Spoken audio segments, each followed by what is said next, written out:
Hello, everyone, and welcome to the Everyday Consultants podcast show, where we talk about the opinions and theories of what consultants go around each day in the working lifestyle of a professional who's constantly trying to solve business problems to the core of the client's solution to get after by. And for today's topic, we're mostly going to be talking about how international traveling helps a consultant go outside their comfort zone for getting a sense of what sort of cultures are in different areas of the town. And so, to start off, a person, let's take an individual for an instance. Someone living in the US versus someone living in Europe have a different way of doing things, both food-wise or just,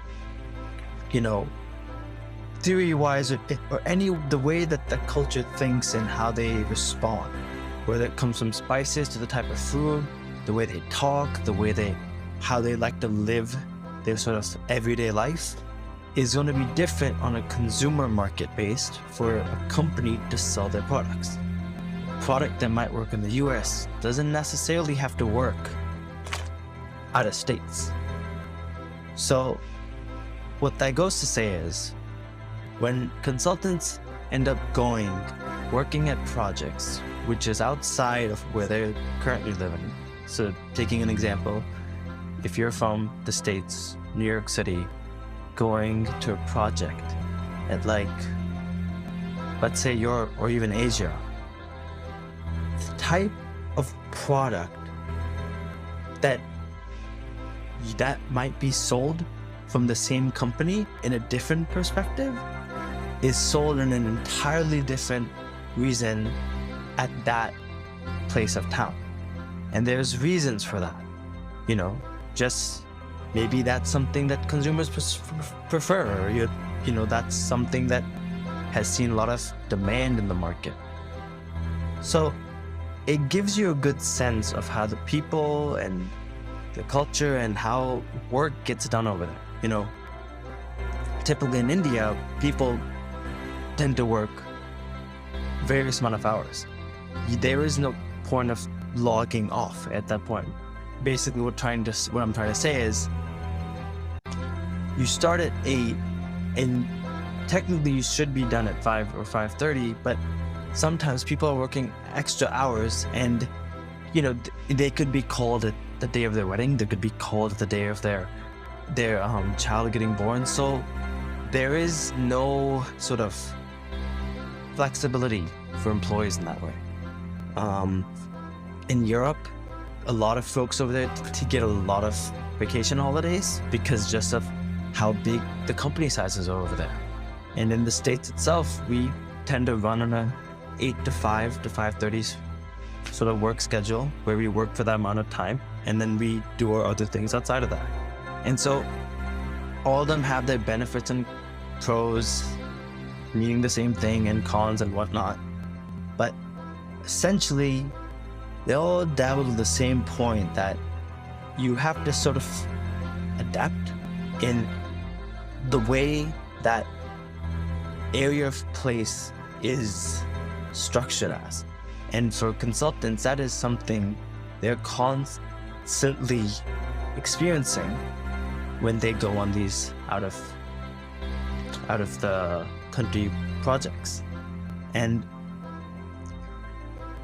it also gives them this sort of diverse sense of giving them that sort of out-of-box thinking, so that when they do work with other clients, they have multiple skill sets that they can present any other client, working from project to project to project, which gives benefits of consulting and not, and that's for another discussion on this show.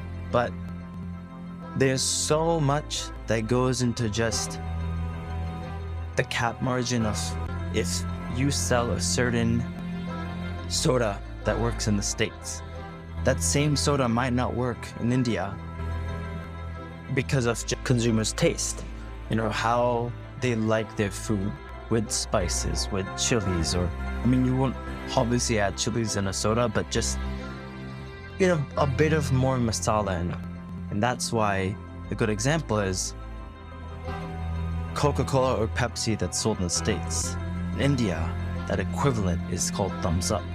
And so seeing that sort of difference of how the whole world is so diverse in just the way we speak, eat, think, generate, in any sense, that consultants tend to pick on those things in helping them see that the industry itself is the same way, internationally or within just one market region.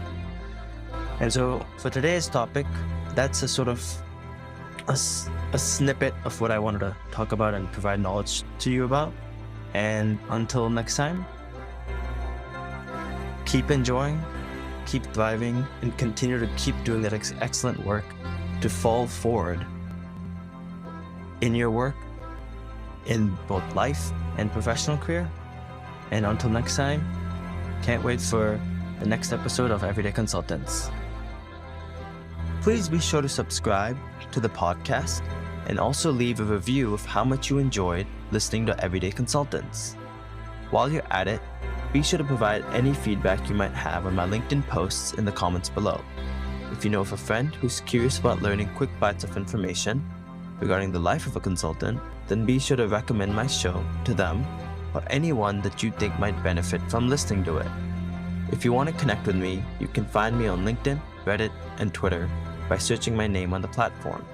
If you're interested in looking at some of my other professional content that is currently in the works, then in that case, you can take a look at my Linktree portfolio that can be found below in the description or show notes of this episode. Don't forget to tune in to listening to all episodes of Everyday Consultants, and wherever you are able to find your local podcast.